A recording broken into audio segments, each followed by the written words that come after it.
Barbra Streisand.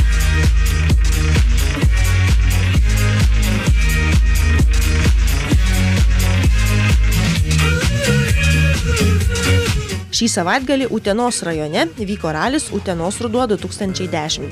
Greičio linija buvo ir ten. Ralio trasoje varžėsi 28 dalyviai. Jie turėjo veikti 8 greičio ruožus. Bendras trasos ilgis 152 km. Šiame ralyje varžėsi A ir B lygos sportininkai.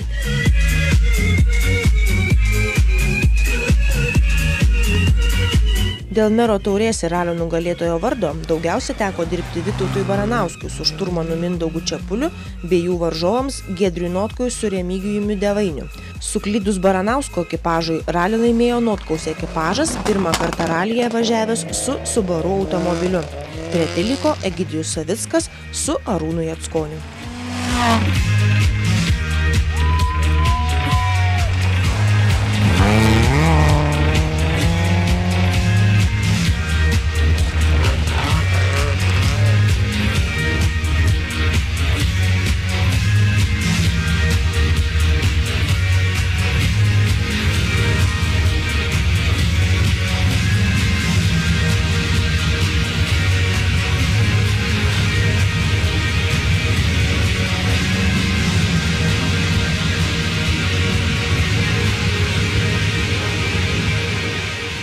Barbra Streisand.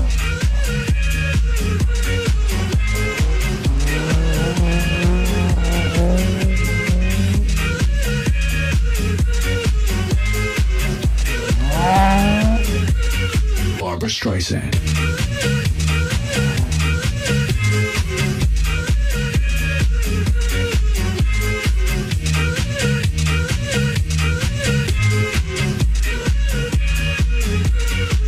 Barbra Streisand.